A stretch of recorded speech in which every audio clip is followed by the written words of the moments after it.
Welcome to a Skyrim Addict podcast, where I will discuss my adventures and misadventures through Skyrim. Join me. Add your stories, add your tales. Let's get into this thing.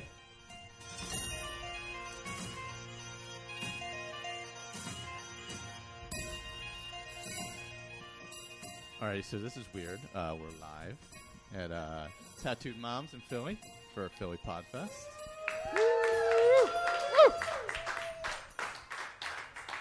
Before I screw it up, I'd like to go over the sponsors for the event. So we have the Philadelphia Podcasting Society, Bridge Set Sound, who's doing sound here, Tattooed Moms, of course, Fireball Printing, Pyroglyphic Studio, which I almost completely fucked up that pronunciation, New Media Touring, Philly Banner Express, Tea House Inc., Wildfire Radio, Click Save Photography and Design. So, prior to our show, we had How Many Fingers podcast, talking some incredible movies like Roadhouse and Avatar, and warning us not to watch The Circle. And we had What the F? Wake the F Up. Sorry. Yeah. Few beers, which actually was a crazy, awesome podcast with Shane Jones on. So check him out. Jones Shane 215 on Instagram. Get him out there. But anyway, so Skyrim Addict podcast is we talk about Skyrim, and also we have the Fallout feed. They're here too. And they talk about Fallout, and essentially, I walked in the basement one day and started talking about Skyrim. So Michael, what is Skyrim? It's a game. It is it's this video game. It was originally on what? I don't know, 360, PS3. Yeah, I don't know. It's been out a long time. Yeah. So five-year-old game. Right? 6, yeah. Almost 6, yeah. 2011. Yeah. What is it, 2017? Yeah, something Yeah. like that. We've been playing a long time, a lot of hours. Some of us, too many. A lot, like thousands, maybe. Yeah, about 2,200 hours. Yeah. I don't know how many I have. Yeah. But so this is Pat. He's on the Fallout feed. Hey guys. Victor, who's on everything. Howdy. Andrew, who is on everything. Hello, hello. And who else is here? We got Ray. Ray. Got Dennis. Not on Dennis. Mike. Dennis. Jane. Renee. We're just introducing everybody in the place. Yeah. Your name? Chris. And there's Chris. Do you play? Oh, Do you awesome. play the game? Yes. All right. Awesome. All right. Oh, awesome. Yeah, so basically, I don't know. I started that show. Since there's other people here who don't usually listen, other than us who listen because we do the shows, I started the show because the other shows were kind of not doing shows about Skyrim anymore because it was 2 years into the game being out. And I was like, shit, I'll just talk about it, see what happens. And then I think Victor emailed first and then became part of the show. Well, Andrew really was the first to kind of send in an audio. Oh, feedback yeah, I think so. Yeah. I remember you distinctly calling me a nerd. It was Yeah. no, I said it was nerdy Nerdiest in the best way possible. Yeah, That's I what I started a said. Facebook group, and then it was just myself and my wife, which was very exciting. And then Andrew joined. Yeah, I noticed it was Michael and Renee. I was like, wow, she must really like Skyrim too. And then I found out that no, you just need to invite another person in order to start a group. You just needed a second body in the group, essentially. So by default, she was in the group. I don't think you've ever actually played the game, have you? I've watched many hours of it. Oh, I'm sure, yeah. Our 9-year-old also plays. I think he's been playing since he was 3. So. Oh, wow. Yeah, but one thing about today though is I've watched several of the podcasts already this afternoon. Everybody knows each other. Everybody's from around Philadelphia. They all grew up together or whatever. We hadn't met each other ever Until yesterday. Yeah, that is true. We've been doing this online for 4 years, but it's the first time we've ever met it. So that's pretty cool. That is true. Well, Andrew, you're from? I'm from Indiana. I just flew in from Indianapolis. Welcome to the Indiana Podcast Festival. Yeah. I'm from Massachusetts originally. I live in upstate New York now. So Now we're getting more local. Yeah. Chester County represent. Whoop, whoop. Yeah. The palatial Camden County, Berlin, New Jersey. yeah. So Where Skyrim rules, right? Yeah. I think I'm the largest podcast in Berlin, New Jersey. I'm gonna claim that. I'm gonna claim that as a victory. Maybe Camden County. I don't know. I know. I'm Cornwall on Hudson's only. You're Hudson's Hudson's largest Skyrim player. Yeah, so basically we talk about the game. Then Andrew came along and started these things, roundtables, that are super organized, which is crazy to me. I don't know how you do that. And they have schedules and, like, character draws and stuff.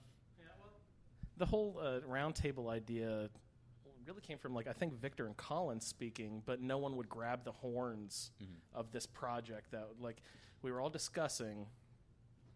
You know, it'd be great to be able to compare these playstyles. We all love this game so much, and we put so much time into it, and we just love to hear each other's stories. So what is a good way that we can interact with each other and bring the game into it? And so Colin and Victor, I remember discussing, like, this really intricate way you could roll random stats, and you can do this and that, and to make sure, and, like, but no one was really grabbing the project by the horn. So I was just like, Michael, do you mind? I mean, can I do this thing? I was like, sure, you want to do work? Please. And, you know, as a person who has little control over life events, you know, like no, I'm serious. My kid was born with cystic fibrosis, and it's a very sad thing. But, like, when random things just happen to you, you feel like you have little control. And this was something that I could control. I can schedule it. I could say, you guys have these quests you need to do by this time and using these specific stats, you know, and that's just something that brought a lot of just like a solid rock foundation to my life, which I needed at that point. So it's just really good to come into a community like this, and it's at that time I was like 4 or 5, you know, at least 3-year-old game, and I found all these guys and, you know, started forming these nice relationships, and then my wife moved me out of the city into the suburbs, so I had no friends anymore. So I found this podcast group, and the Roundtable project came along. I was just like, this is awesome. We got to do something with this. And so we've been doing that for about 3 years now, at least. Yeah. So.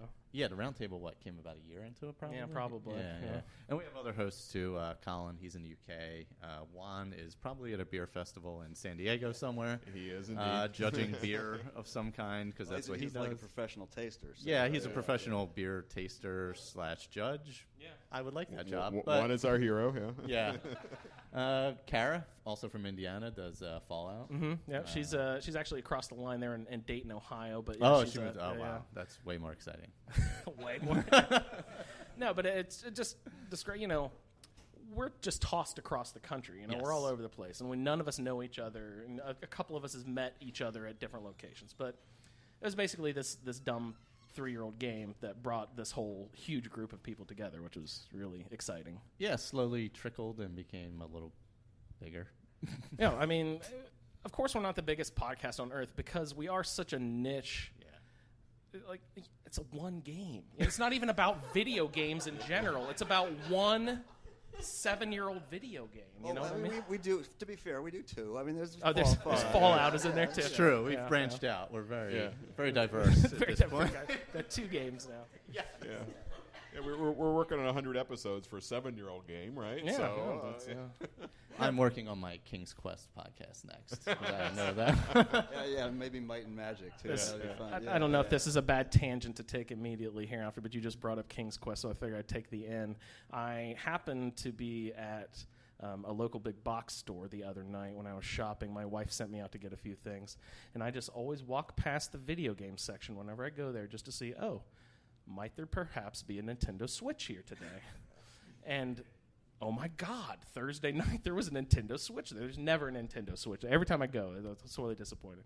So I went and I picked up the Nintendo Switch. I ran home, grabbed the money, and ran back as fast as I could before someone else could snatch it up from me. And then I'm standing in line buying this game. There's an older woman behind me in line. And the cashier says, "Oh, Nintendo Switch. What is that?" And I was like, "Oh, it's just the new Nintendo thing." And it's like, they limit the a number of available units to build demand or something, like that. And then the lady behind me, a 70-year-old woman, or something like that, is just like, "I've been looking for one of those forever.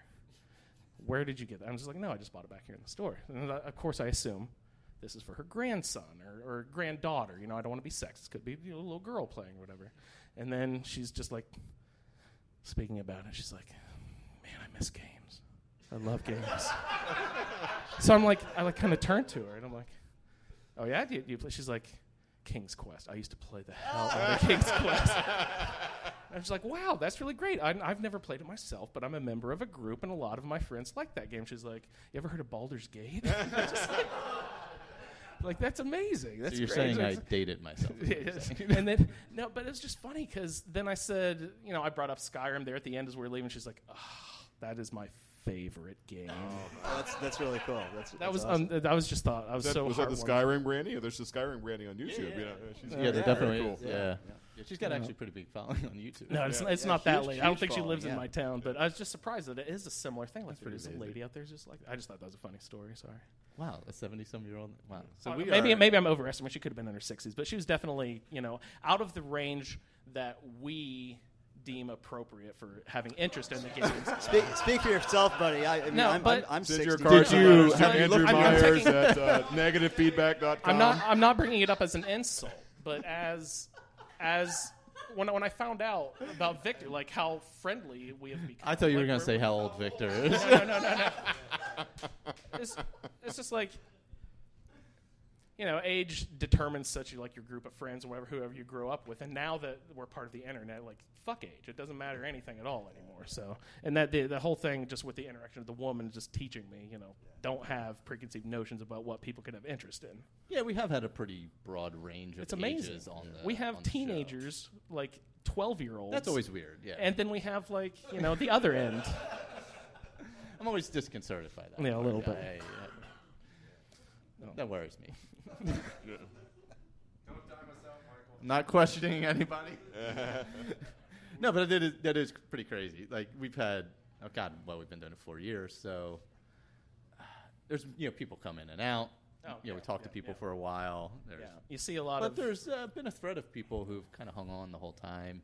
All of us, obviously. Sherry from Australia, Yeah. who I met in San Diego like 2 years ago. Oddly enough, that was bizarre. You just meet someone from Australia. But Yeah. who else? Yeah, but we've had like a thread of people. So Yeah. Well, there seems to be like a solid core of about 20 to 25 Yeah, people there are- who are always sort of hovering around, interacting. And then there's other people who leave, and then they come back after a year, and they'll be like, Yep. oh, I just put the game back in, and I'm loving it again, or whatever. So they'll Yeah. reappear and stuff like that. So and it's always open. To, yeah, I mean, we got a few hundred members in there, so it's always Yeah, good. it's nice place to discuss it. So Yeah. and like we're starting new we're starting new roundtables with older games. Even older games. See, because Skyrim's not old enough, we decided to do an Oblivion roundtable. Yeah. Because that's only like 11 years old. Only. Yeah. Well, and of course, to be fair, the thing is that Skyrim and Fallout kind of represent a genre of game Yeah. that we all like, and that's why we do them. And True. And Skyrim and Fallout both are probably the most sort of open and malleable of the type of games that we play. They're not. That's true. They don't require you to follow distinct sets of rules as much as some of these other older games do. But we love role playing games, and basically that's and we are rule breakers. So Absolutely. yes, Yeah, yes, totally. Obviously. Yeah. Always turn left. Yeah, and and we all play in different ways. Like some of us are more console oriented or PC oriented, or modding it to death to see how far we can go before it breaks, or just putting a few mods on, or taking the mechanics of the game that exist and trying to destroy our PlayStations with it. I'm good at that. Trying to melt it down to see how many characters you can have actually on Yeah, screen at one time. the ritual stone will melt your processor. Yeah. I still don't know how that exists. You had 30 followers or Oh, something? that was at a one light point? batch. I had upwards of over 50 followers at any given point, but it took a lot of manipulating of the game. Like, you would have to use the ritual stone to resurrect all the dead bodies around you after a battle, and so you would take those people with you. But the ritual stone only lasts for a 48-hour time period in the game, so you would have to wait 48 hours. It's great that in Skyrim you don't have to find a chair. I hate I hate that in Fallout. You got to find a chair or a bed to sit in if you want to have time to progress past. Sure. But that ritual stone, it was always great just to have a whole pile of dead bodies. You bring everybody up, and then you go and you collect more because they are the people killing all the other people, and then that brings up even more dead bodies, and then you know, you have to wait the 48 hours, and then you can use the ritual stone spell again. But it's just weird that you have to like do all those things. And of course, and if I were a real character, if I was really playing this role, like what would you do in that 48 hours? Like you have to spend 48 hours around dead bodies all the time. So I mean, what are you going to do in that meantime? Just have a little cookout, I guess. Yeah, become a cannibal. Yeah, just become a cannibal and just have at it. Just give in. So what do you get, like 5 frames per second when you're... No, if it actually depended where you were, too. If you were within a city limits, it was a lot worse. True. Like, if I went to, I bet around water it's really great. I never even tried it around rivers. Actually, yeah, that'd be a nightmare. Go over to the waterfalls area and try it. Yeah, a game designed to run at about 30 frames per second is running a screaming 3 frames per second. Yeah. And your smoke detector's going off in your in my basement. Yeah, that's for another reason, though, Michael. Yeah, and then what else have we done? Let's see. Oh, once a year we do a charity event. Oh, yes, that is great. Yeah. For Cystic Fibrosis Foundation, which we kind of randomly started doing. 2 years ago? We've done it twice. Yes. Well, Michael, you were nice enough because that's when my son was born about 2 years ago. And that's when we were finding out all about his diagnosis of cystic fibrosis and all that. And you come from a very vibrant community. Mm-hmm. The Jay and Jack, Lost Podcast with Jay and Jack, have a very tight-knit group. And they have, it seems like they have, was it Autism Speaks, I believe they do their benefit. Yeah, that's what they did for a while. Yeah, they did something else last year. So you had the idea, why don't we just go ahead and do something? Oh, Andrew, your kid, I said, let's go ahead and do something like that, and it was really fun. We raised, $500 the first year. Yeah. We raised $2,500, so we times it 5 the second year. So hopefully we can do that over again. You know, of course, I'm not expecting that or anything, but well, if you fail, we'll find you. No, it's just an incredible, my family owes so much to this small group of people who have shown so much love. I think, and Jeremy, don't forget Jeremy. Yeah, and I think didn't Jeremy find us through that? And Jeremy he hosts a show that actually talks about games that are coming out recently, and he also has cystic fibrosis, and also does a show about living with cystic fibrosis. Yeah. So I think he found the show from the he listened to the first years. And then he wanted to be a member of the community because he's like, oh, you guys, you're not just playing games, you're actually trying to do good in the world. Wow. So he wanted to join in and try to help out. And then he started doing his own show. See, that's the part of our community is we're so open and welcome. Whoever wants in, sure. If you're not a jerk, come on in. It's like, or even if you are. If you are a jerk. If you are. I mean, come on in. That is true. We've had just people hop in, start shows, or start hosting shows, or I decide I don't want to play a game anymore and just give the show to Andrew. And I was always doing my only responsibility for a while was just to organize the round table. That was my thing. And then Michael was like, "I don't have time for this Fallout podcast anymore. Do you want to take that over?" So I was like, "Yeah." Sure, I haven't played much Fallout, but I could run a podcast about it, right? I mean, that's what people do is they start podcasts about things they have no idea about, right? In order to learn more about them, isn't that the whole process? Really, nothing wrong with that. Yeah, but anyway, very shortly after you asked me to take over the Fallout feed, I immediately recruited Pat in because he started sending in some audio feedback and stuff like that, and I was just like, well, he has so much incredible knowledge about the whole universe, and like.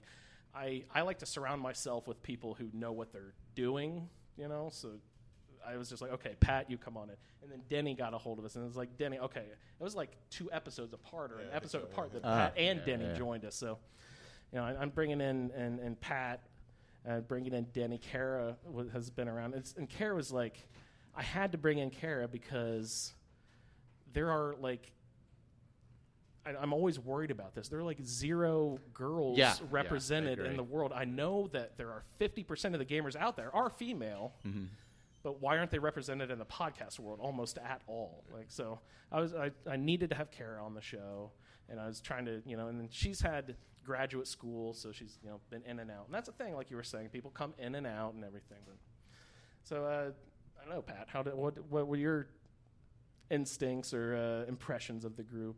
Yeah, so I think it was the round table was kind of the specific draw for me because it's it's how to. These games they're open world games, so they're not like a game where you go and you do the quest and you have to do a thing and a thing and a thing and you do what the game tells you. You can do whatever you want to. You can do things in whatever order you want. You can play however you want, and there's just a whole world of people out there doing different kinds of challenge builds and things like that. And the roundtable structure really leads itself to that. You can do, if you're a heavy role player like Victor is, you can really sort of play like a heavy role playing sort of environment. Or if you like more just like mechanical game challenges, you can do this. And these games are so flexible; they support both of those. And so the play styles and how you have fun with the game, it's just wide open. And that was what was really appealing about the roundtable is you can do that sort of role playing thing, and then you can turn around and do something just kind of mechanical and try to break the game and try to do something really bizarre, and that was really appealing. And so yeah, I've probably put as many hours in Fallout as Victor and Michael have in Skyrim. That's just kind of more my personal thing. So the Fallout world for anybody who happens to be listening to the stream or whatever, it's a post-apocalyptic nuclear wasteland that happens. So in the timeline of this game, So it's modern America. Yeah, it's all eerie. Yeah, it's realism. Yeah, exactly. So only instead of in 2016 in like 1950 in the game, the timeline, it sort of broke off, and the game is stuck in 2050 as opposed to like going back into like whatever hellscape we're going into right now. But there's in that game, the Chinese and the U.S. have a big nuclear war, and so it's this post-apocalyptic wasteland. It's kind of like Boy and His Dog, or some of those kind of movies where 4.5 fingers for Boy and His Dog. By the way, 0 fingers for Harlan Ellison because that guy's a dick. But he writes good science fiction. So this the Fallout series is really and it's one that just like these other games, they hold up. The stories are so good that the graphics are a little crap, but that doesn't matter because the stories are so good, the writing is so strong, and there's games that literally 10 years later we're still playing Oblivion and Fallout 3 and all these other games, and this is a great community. I think it's like a little microcosm of this sort of the Philly podcasting, or this whole like Philly podcasting community where I think we're having a great. I've said through 4 or 5 different podcasts today, just really terrific. Hearing. As Victor said, I think a lot of the shows we've heard today, people know each other. Maybe they're recording live and in person, whereas we're recording literally all over the world. And but at the same time, it's a real spirited community. And that was the thing for me coming in. I'm the newest member of the little community here, and it was just very welcoming and just the chance to get in and talk about something we love doing. That's true. Wow, that's deep. Oh shit! I'm sorry. Didn't mean to go there. I feel like fuck that up. wow. I feel like I created something here. It's like amazing. It's all on you, dude. Wow. Shoo. And one of the great things that has come about from these 2 games, Skyrim and Fallout, is that we started these 2 podcasts, and those 2 podcasts sprouted 2 other podcasts. We sprouted 2 other podcasts. We sprouted. So, like, we've turned into a little network of shows, if you can refer to it as a network, but other people, we have 5 or 6, 7 different little podcasts under our umbrella now, so that's also been really fun. And one of my favorites is Victor here himself produces Mod Talk and mods for these specific games. Very occasionally. Very occasionally. But it is very well done, and he does his extreme amounts of research, and he's just so knowledgeable about every aspect of it. Like, you can tell he really digs into stuff. And, I do a Fallout podcast about something I have no idea about, where as you see when someone actually has knowledge about a subject, how great a show can be. So ASA Mod Talk, Victor will walk us through all the intricacies of modding your games, which is one of the great things. We say these games are so old, but this modding aspect is one of the things that breathes life into these games, while we're still playing these games, while they're still interesting, because people out there also see the value in these games, and they're like, oh, this would be a neat little aspect that we could add to the game. Let's go ahead and try that. And yeah, that's what's really kept Skyrim alive. I mean, anybody who's played Minecraft, Minecraft's huge, and there's a lot of modding in Minecraft as well. But I mean, there's over 50,000 individual mods just for Skyrim alone. It's and mods can go from anything to like changing your grass. We were talking about some last night. Oh, were you? No, at the dinner table. Oh, okay. Oh, well, yeah, we won't mention those. Yeah. there are several sources for mods. Oh, yes. Some sketchier than others. The Pornhub mod. Victor's Pornhub for giant schlongs of Skyrim. Was that? You had to go there. Yeah, sorry. Yeah. No, it's Realistic eyes for when you want to really capture that look in your victim. the dreamy look. No, it's really great that you can just either affect, I want the grass to be a little shinier, or I want to add a whole complete fucking quest that has all new characters and monsters and Or I just want the thongs whole everywhere. world or schlongs Just everywhere. Thongs and schlongs. Thongs and schlongs. But they're very Really, highly there's just detailed. one gap between it. But it's a shiny thong. Well, since we're at a live event, how many people have actually played the game that are here? What, you played?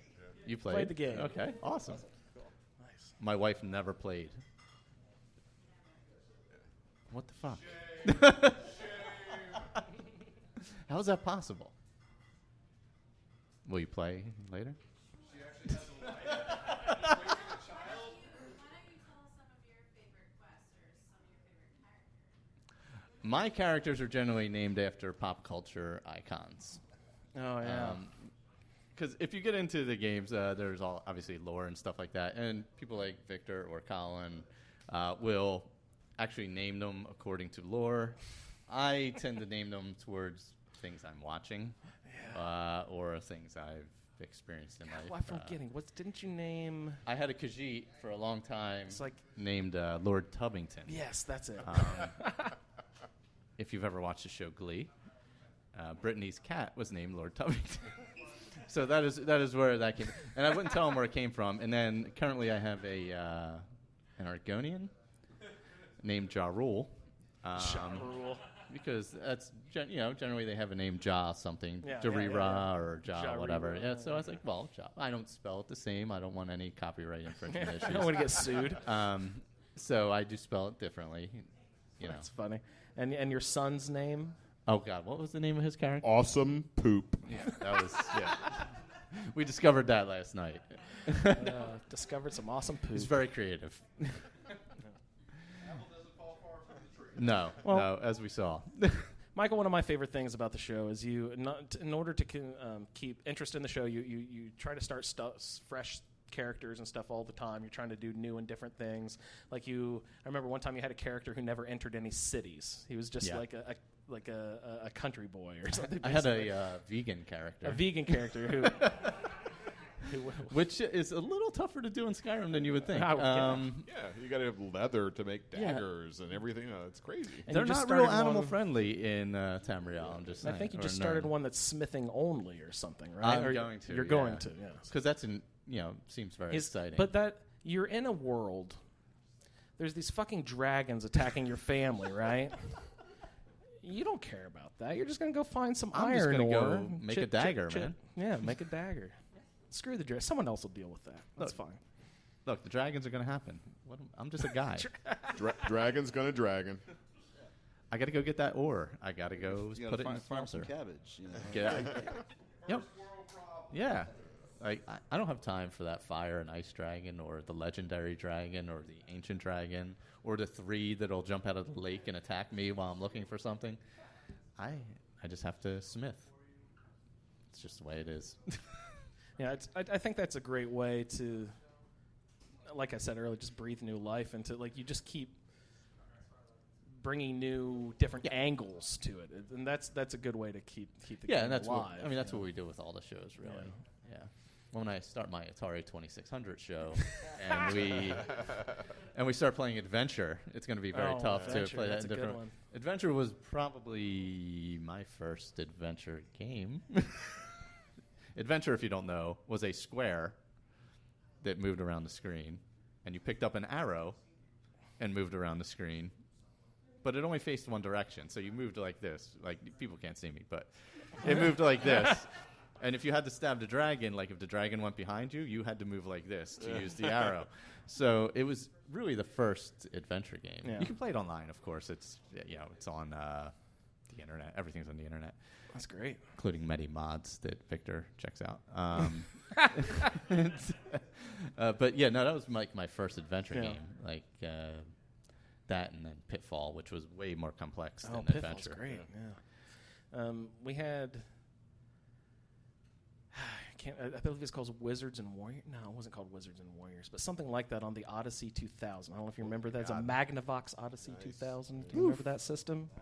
I didn't have one of That those. was my first adventure game. You had a choice of a barbarian, a wizard, a changeling, or I guess warlock is the same thing as wizard. So something else. I don't know, but that was my first adventure game. Those were really fun. That's way more complex than a square. They were squares. No, this is literally a square. I mean, they had, I guess, a square differentiating the body from the head. So this was slightly more technologically advanced. Yeah. And like Quest for Glory was kind of a growth of that. Was it Quest for Glory? That was those when I don't know that one. Yeah, they were kind of building upon that. You had different, like a thief and all that kind of stuff. Yeah, I mean, Skyrim sort of owes its legacy more, I think, to D&D games like Zork and then Ultima, the Lord Garriott and all that. So that's where sort of Bethesda grew out of that. Yeah. That whole thing. And rip-off artists. Yeah, but they have. I mean, Bethesda has created an incredible lore around not just Skyrim, but all the games that came before. I mean, Skyrim is the fifth in a series of games, so there's a very, very deep lore, and it takes a lot of research to figure some of it out, and some of it's conflicting. And when they came across a sort of an anachronism in the story, they just sort of created this thing called a dragon break, which just sort of, we just took a giant left turn in the story, and all the stuff that happened before didn't matter, and we went off in another direction. But it works, So. That's all that really matters. Is it works. Yeah, they make it work. Does anybody have a question about Skyrim or Fallout or gaming or Berlin, New Jersey?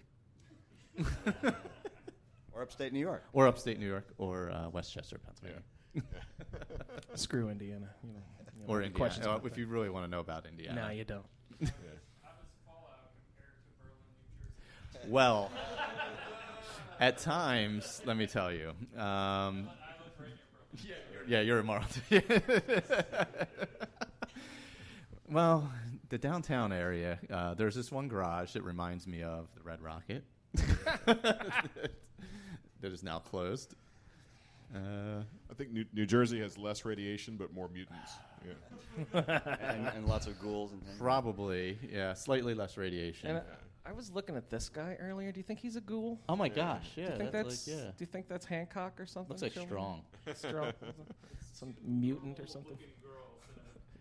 And a monster. Horribly disfigured monster. We were looking at the poster. Apparently, that is a good point. That's two nice girls trapping at a mutant coming out. Wow. That's some crazy. Back off, rough skin. Yeah. No, so other than that, I mean, I don't know what else we've got into game-wise. I mean, we've done so many different things in the game, I can't even imagine. We actually had a guy who was doing a lore show for a while. Oh, yeah. From the UK. Like, really in-depth stuff. Ben? Yeah.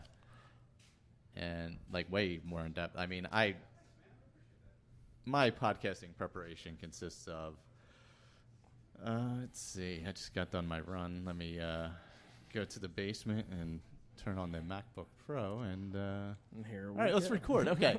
And then we'll upload it. All right, we are done. Thank you for sending your feedback, and that helped me through it.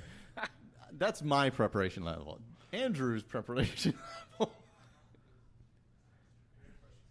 What are your favorite useless skills in Skyrim? Oh, useless. Oh, what's the best useless one? For Fallout, Yeah. So in Fallout, there's a skill called Bash, which is you've got this giant gun with can fire literally tactical nuclear weapons, but you can hit somebody with it in the head, and that's like a skill. Yeah. So you can take your nuclear launching device and hit somebody in the head if you want to. So it's a skill we haven't found a good use for. Yeah. I'm trying. My favorite useless skill is archery. Whoa. It's the only way I to play hate the it game. so much. Everyone only thinks you can be a sneaky archer in the fucking game. Literally, it is terrible. it is the only way to play the game. Everything Well, else, like, it's certainly the most effective way to play. oh well, yeah. I can't stand it. I don't know the why. only way to I play. fight it like the bloody plague. I can't use archery at all. How can you not want to sneak? I want to make my presence felt. I find speech pretty useless. Yeah. Because Well, when you're sneaking and killing people from the top of a mountain, you really don't need to talk to them. No, that's true. In the unmodded game, yeah, speech is pretty Yeah. useless. But, I mean, my favorite sort of is of that is pickpocketing. I find that Yeah, I never utterly used it. useless. Pickpocketing? I like sticking things in people's pockets. Well, yeah, and making them Yeah. explode. That's fun. But it's Yeah. I've never yeah, actually it's played that way. There's a way to play as a poisoner where you Yes, yeah. make alchemical ingredients into different potions. And you can poison that- people just by sticking Yeah, it you in stick their it pocket. in their pocket, and I guess later on they just unplug it and take a sip of whatever's in their pocket. Like, It worked for Game of Thrones, so It's true. Skillless followers. oh God, Denny, so bad. Now that is a common thing in our group. Everyone hates companions and followers. They think they get in the way and they're They do. useless and Yeah, it's everything. true.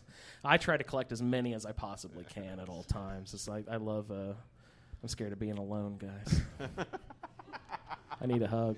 You like travel with a town, basically. Yeah, I have a small village with me at all times because it takes a village to raise a character. We're just trying to have a good time out there. yeah, a good time killing things. Killing Yeah. things that. I'm sure they're having a good time at it too. I mean, Well, they're undead, so I guess it really doesn't matter. they'll just come back to life, right? I'm trying to think, like, what is... I probably forget what the useless ones are because I probably don't look at them anymore. yeah. Yeah. I automatically don't go to them, so I don't even remember what they are. And Fallout. Well, Fallout, I definitely don't remember. Vans, I do not like. I What's never use Vans? Vans. It's the one. It's It's the same the one as that shows you where to clairvoyance. go. It's the same as Clairvoyance. It's clairvoyance in clairvoyance is Skyrim. terrible. but it's got a much higher yeah, opportunity yeah. cost. Yeah. than Fallout. What about clairvoyance in Skyrim? Is that Yeah, I never useless use that. too? Yeah, Yeah, that's but the opportunity cost in Skyrim is practically. Lost your mic. Oh, there we go. Until Victor recommended it recently, you can just jump off shit and not die. Yeah, and you can cast it midair. Is that true? No, I don't You think have to cast it and then jump. Yeah, so like, and it only how long does it last? I don't know, 30 seconds. Not long Yeah, enough, usually. so you got to hope Yeah. like you're not too high, like Down the and- mountain? Yeah, because I've done it off of like was that High Hrothgar by the Greybeards. That's a long way down. Oops. So I've made it. I've made it. I've made nice. it. My son, however, Killing horses. yes, he had an indestructible horse that he killed. Well, I mean, the answer really is that everybody's favorite shout is Fus Ro Da because That's true. it's fun to throw things off. That is Yeah. true. Absolutely. Yeah. I like walking into Whiterun, into the what's the castle? What's the Dragon's Reach? Dragon's Couldn't Reach, remember yeah. the name of it, and just blasting all the shit off the table. Armageddon. It's brought on by a mod, I believe, but it was Armageddon? also fun. Which It one's was that? like it was like an earthquake or something, right? Didn't an Ah. earthquake I come up remember in that, like yeah. Is that from? This might be from Thunderchild. Thunderchild, Yeah, I believe. Yeah. It was brought on by a mod, but it's really fun too. I like that one a lot. Yeah, I like throw voice. Yeah, that's fun. If hey, you know how to Skeet, use it yeah, well, it took yeah. me a while to understand what you're trying to do. I was like, oh, okay. You're trying to distract someone over there, and then they look over there, and you can sneak around. Hey, Skeever butt. Hey, skeever butt. Yeah. Which is pretty much what it says. Like every single time. Does it ever change it up? A little bit, not much. It's pretty PG, oddly Yeah, enough. yeah. Yeah. But it does get them moving. Yeah. Those are the basic ones I use. What's the Fallout equivalent? Of a shout? Yeah, is there anything? No, it's probably not. Probably VATS is the closest A thing. big gun, yeah. Big gun. Yeah, a fat boy. Huh. Yeah. Yeah. I remember the first time I used a Fat Boy. It was in. It's just a weird saying. I was. It was in Fallout 3, and I shot it at that giant super mutant that comes along, the behemoth, the first one you experience. But I didn't know you had to like stand away from it. So like I was like shooting it like right here, and then the nuclear explosion went off and I died. So Got everybody. Yeah. yeah, it doesn't. You got to stand away when you're shooting nuclear weapons. It's probably a good You idea. can stand back at least a little bit, or put on a rad suit or something. Yeah. Well, that'll probably save you. They're mini nukes, so Yeah. I just feel like the behemoths aren't special anymore, though, because they're all over the Fallout 4. There were quite a few Yeah. of them. They like to recycle the enemies, of course, in the whole series. Like, there's some enemies that are in some games and some that are not in others. But I just did a quick run through. Fallout 4 was my first game in the Fallout series. But, as if you're hosting a podcast, I feel like I kind of have to experience the whole world. So I'm going back and I played Fallout 3, did like a quick run through it. And it's just weird, the balance of different enemies and the different games. It's like I felt like Fallout 3 was just like all super mutants. I feel like I didn't see anything else besides a damn super mutant running around the streets. And then New Vegas, I'm only seeing like powder keggers or whatever they're called. It's just people. I'm not seeing monsters. You know what I mean? So, but I think Fallout 4 is really great at the balance of a wide variety of different levels of bad guys to fight. I thought it was really good at that. What's your favorite thing to kill? That's the easiest thing. Let's see. No, not Lydia. In Skyrim, I like to do giants and then use the ritual stone because you have a giant will follow you and do your bidding, which is really fun. Giants are always good to fight. I like fighting giants. I like the dragon priests because those are good. They're tough. Yeah, the dragon priests are good. Or what's the other? The ebony warrior. I like him. Yeah, it's a good he's battle. good one.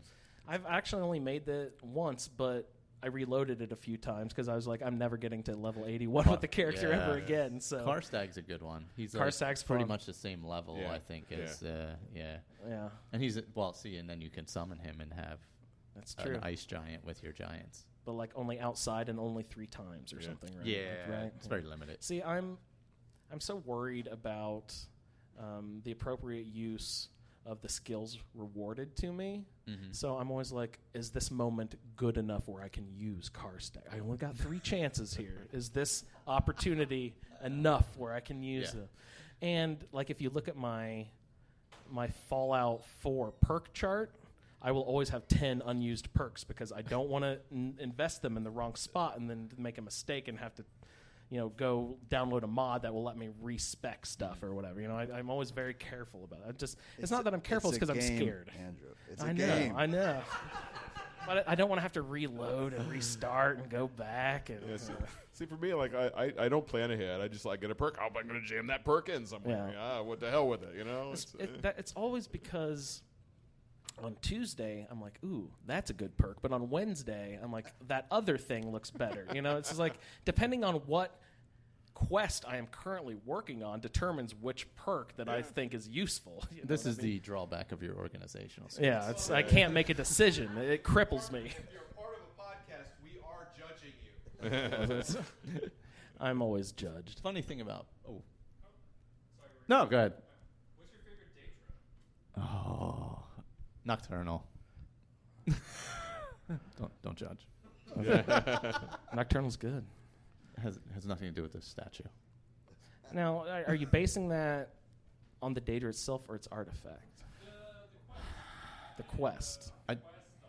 Yeah. I think I like actually Clavicus Vial. Oh, that's is a good fun. one. That's a really good one. Wait, but no, you got the dog. Oh, you get to kill him. You can get rid of the dog. Yeah, that's a really good one. You get Barbas. You get two. You get two. Yeah, that's true. I like the Whispering Lady's weapon. Her artifact is really good. The more Oh, people you kill, the more powerful the sword gets. That's a fun one. Dawnbreaker's pretty good for... Namira is great, too. Namira. I love that one. The Ring of Namira. Where you eat people? Yeah, cannibalism. It's great stuff, guys. Check it out.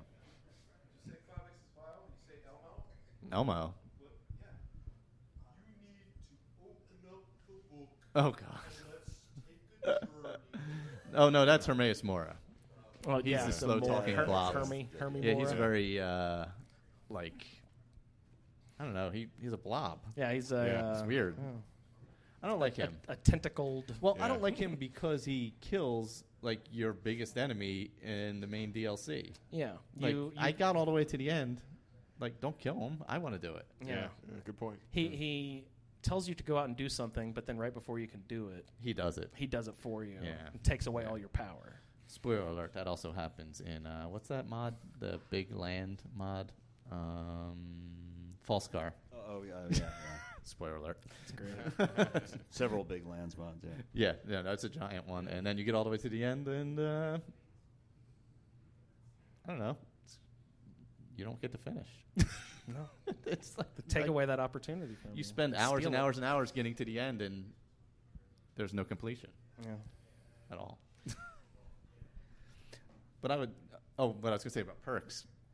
So, as I'm an expert in the game, obviously, when I when I first started playing, I got to level 50, and had never used a perk yet because I didn't realize you could. So I had when I finally, I don't even know how I freaking realized that there was all these constellations. I was like, oh shit, I can select stuff on those, and I had 50 perks to load in at once. So I was battling people with just as vanilla as you could possibly be, and I had probably already played 200 hours or whatever in that first 2 weeks, and I was like, wait, I can do other stuff. I can add stuff in. I was like, wait. This is the best game Yeah, ever. so I literally did 50 perks at one time. So Nice. that was my first experience with, being a Skyrim expert. But we have 5. I'd just like to take the opportunity real quick to thanks all the people viewing live on Facebook. We've got Lee, Oh, wow, cool. Hey, Lee. Keith, Benoit, Jens, and Roy checking us out live on Facebook. Wow, awesome. Well, since we have a few minutes left, I'd like to definitely thank Tattooed Moms again for having the event Absolutely, here yeah. and Great for venue. Philly Wonderful. Podfest Thank you for in hosting. general. And thank all the other podcasts for being here. Wonderful. Thank you. The guys from How Many Fingers. And thank you for your questions. Yeah. Yes, and thank you for your questions from Marlton, New Jersey. And I don't know. Any last words? Stay tuned for Dissecting the 80s coming up Ooh. after. And then the Highlander rewatch, I think, closes out today, Yep, right? Highlander I Rewatch was, will close us yeah. out. We're childs of the 80s. Well, mostly children of the 80s. I was born in the 70s. Well, that's what I mean. We grew up in the 80s. I was Yeah. born in the 50s. All right. Great. Thank you so much for Thanks, everybody, for tuning coming in. out. It's great. Thanks, everybody. It's fun. See you in the wasteland.